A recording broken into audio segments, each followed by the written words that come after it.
आपका नाम क्या है? आपकी उम्र कितनी है? आप किस समुदाय से आते हैं? क्या आप किस जाति से आते हैं आप? नमस्कार, मैं आमिर और आप देख रहे हैं डेमोक्रेटिक चरखा। 10 दिसंबर को अंतर्राष्ट्रीय मानवाधिकार दिवस मनाया जाता है, लेकिन क्या बिहार में मानवाधिकार बचा है, ह्यूमन राइट्स बचा हुआ है? और अगर बात करें खास तौर से दलितों की, तो क्या दलितों की मानवाधिकार बचे हुए हैं? शायद वो आपको इस रिपोर्ट को देखने के बाद अच्छे से समझ में आ जाए। साल 1914 में हीरा डोम नाम के एक कवि ने एक कविता लिखी भोजपुरी भाषा में, जिसका शीर्षक था अछूत की शिकायत। ये एक ठेठ भोजपुरी में लिखी गई कविता है, लेकिन इसको सरल करके अगर हिंदी में बोला जाए तो ये कविता कुछ इस प्रकार है। खंभन के चीर जे प्रहलाद को बचाए हैं, गजराज को भी ग्राह मुख से छुड़ाए हैं। भरी सभा दुशासन द्रौपदी का चीर हरे, परगट होके कान्हा चीर को बढ़ाए हैं। कहाँ सोए देवता सुनो ना काहे हमरी भी, डोम जानी हम रोके छुए में डरात है। इसमें हीरा डोम ये भगवान से शिकायत कर रहे हैं कि क्या हम लोग दलित हैं, अछूत हमें समाज समझता है, तो क्या भगवान भी हमें अछूत समझता है कि हमारी मदद के लिए वो आगे भी नहीं आ रहा है। शायद इसी तरह की जो हकीकत है 1914 से लेकर साल 2021 तक बदली नहीं है।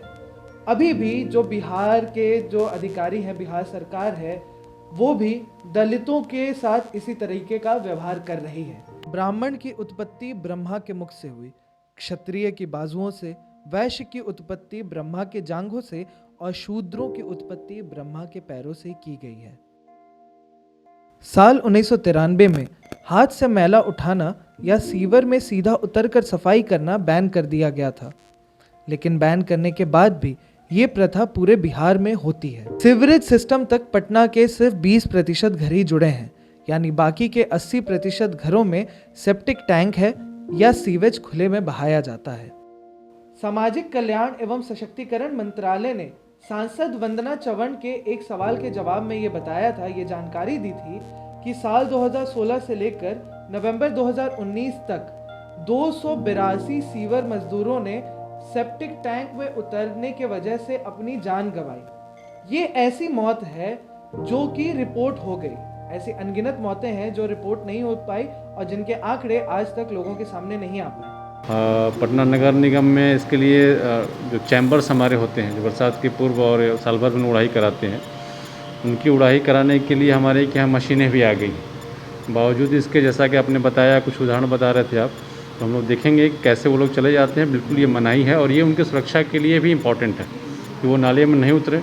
हो सकता है उनको जागरूकता के अभाव हो या काम करने के इंतजाज़ में वो चले गए होंगे, तो हम लोग उनको और जागरूक करेंगे, उनको अवेयर करेंगे कि वो ऐसा काम नहीं करें। हमारे पास मशीन है, उसके लिए अल्टरनेटिव आ गई है। सब नहीं मिलता, हमको नहीं मिलता। नाला में हम लोग किस तरह से काम करते हैं, बहुत दिक्कत से काम करते हैं, बहुत दिक्कत होता है। ये मेन है। आइए इधर आइए, इधर आइए, हम लोग हाँ इधर आइए, आइए आप बैठना या हम तो नाला में बहुत दिक्कत होता है। बैठिए कम से कम हम लोग ठीक है। आप ये जो बता रहे हैं कि 12 साल से आप लोग ये काम लगातार करते आ रहे हैं, क्या इन 12 सालों में कभी आपके साथ काम करने वाले किसी के साथ या आपके साथ कभी ऐसी कोई अनहोनी होने की संभावना हुई कि हाँ यहाँ पर तकलीफ ज़्यादा थी, परेशानी ज़्यादा थी, ऐसा लगा कि हाँ दुर्घटना हो सकती थी, ऐसा कभी कोई हुआ, कोई घटना हुई? ये बहुत खबर आती है कि पलना नाला में, बहुत बड़ा नाला में हिला के गैस निकले नहीं दिया कि भाई उतर गया, उसी में रह गया। बहुत ऐसा बात यही इनकॉर्पोरेट गोलम्बर के पास हुआ है। वहाँ पर 2 आदमी हिला था तो उसी में रह गया था। फिर सुने के ब्योर में वही हाल हुआ कि नाला में घुस के रह गया। बहुत जगह ऐसा, उसी तक के चलते हम लोग को डर बना हुआ रहता है। हम लोग को डर बना हुआ रहता है कि हम लोग थोड़ा डरी के काम करते हैं। तो आपके जो साथी हैं जिनके साथ ये घटना हुई, आप ही की तरह वो भी काम करने वाले थे, तो क्या लगता है कि सरकार को उन लोगों के लिए कुछ करना चाहिए? कुछ ये तो सरकार का नीति जाने कि क्या कर सकता है। हम लोग को तो मानेंगे कि हम लोग मर हर जाएंगे नाला में, तो हम लोग को तो बाल बच्चा को भविष्य बनना चाहिए। कम से कम सफाई करने वाला सफाई कर्मी मर गया है नाला में, हम लोग का काम करते हुए नगर निगम में हम काम करते हैं, तो मर गया है, तो उसको लिए कुछ लाभ हम लोग को चाहिए। परिवार को मिलना चाहिए, नहीं मिलता है, नहीं मिलता है हम लोग को परिवार का लाभ। पिछले साल में कभी आप लोगों ने आंदोलन किया हुआ, क्या आप लोग की मांगे मानी गई? नहीं, आज तक नहीं मांगेंगी।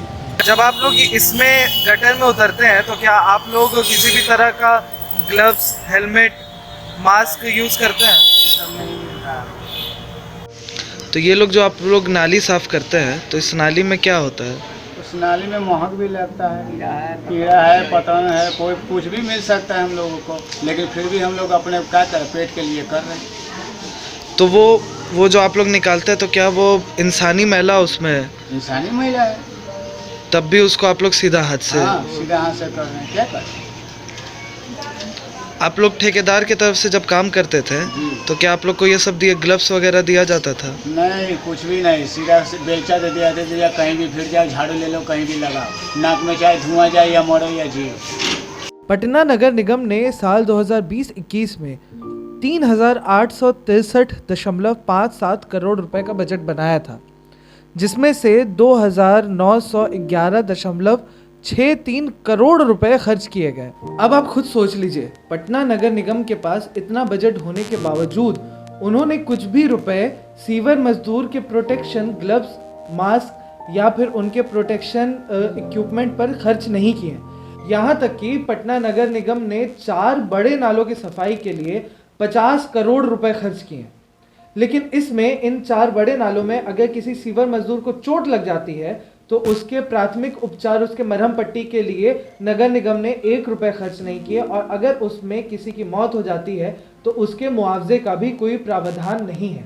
तो विधायक और सांसद जो आपका जो मोहल्ला है, उस मोहल्ले में ये लोग बिना किसी सुरक्षा उपकरण के जो है वो डायरेक्ट हमने आपने बताया, आपके माध्यम से मुझे जानकारी मिली है कि एक कौटिल्या नगर में ऑनरेबल जो हमारे MLAs के लिए आवास वहाँ पे अलॉट हुआ वो रहते हैं, तो हम इसकी जानकारी ले लेते हैं कि वहाँ किस परिस्थिति में गए, कैसे गए। बिल्कुल ये मनाही है और उनको फिर से बताया जाए कि नहीं जाना चाहिए।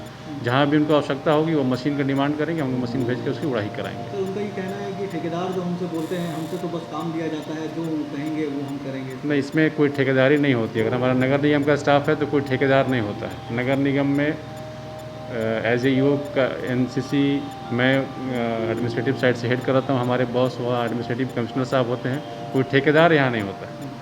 अगर फिर भी कोई चला जाता है तो ये उसकी लापरवाही है, कोई खतरा होता है। हम लोगों ने बार बार मना किया है, जागरूक किया है, तो हम फिर से उन लोगों को जानकारी देंगे कि ये सब काम नहीं करना है, न करें। वो उनकी सुरक्षा के लिए भी इम्पोर्टेंट है। सर, वो लोग ये कह रहे थे कि हम लोग तो अंदर नहीं आना चाहते हैं, जान खतरे में नहीं डालना चाहते हैं, लेकिन फिर भी इस तरह की जो घटनाएं जो सुनने को मिलती हैं तो हम डर जाते हैं, और मासिक वेतन भी हमारा कम है, और इस तरह से खतरा मतलब जान जोखिम में आपने कई पॉइंट उठा दिया कि मासिक वेतन कम है, इसके लिए नाले में उतर जाते हैं, तो इसको लेट नहीं करना चाहिए।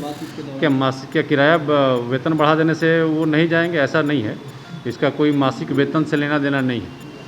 स्पष्ट रूप से है कि नहीं करना है, मैनुअल स्कैवेंजिंग बंद है तो बंद है, नहीं करना है। उनको हम और अवेयर करेंगे, किसी कहने पर भी नहीं जाए, इसकी जानकारी हमें दें, कोई और उनको फोर्स करता है इसके बाद के लिए। तो अगर सर, अगर जब ये बैन है, इसके बावजूद अगर इस तरह से ये उतर रहे हैं तो क्या इस पर कार्रवाई होगी?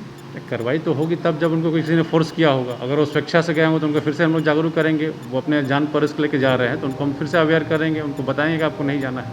आपने देखा कि साल 1993 में बैन हुआ मैनुअल स्कैवेंजिंग आज भी खुले तौर पर बिहार में प्रैक्टिस किया जा रहा है, और जो सरकारी अधिकारी हैं वो साफ तौर से इससे बचते हुए नजर आते हैं। वो कोई भी जवाब सीधे स्पष्ट तौर पर नहीं दे रहे हैं कि किस तरीके से और क्यों ऐसा हो रहा है। आपको ये वीडियो रिपोर्ट कैसी लगी, आप हमें कमेंट करके ज़रूर बताएं। साथ ही अगर आपके आसपास भी ऐसी कोई समस्या है तो डिस्क्रिप्शन बॉक्स में हमारा ईमेल ID दिया हुआ है, आप हमें उस समस्या की वीडियो या तस्वीर हमें मेल ज़रूर करें।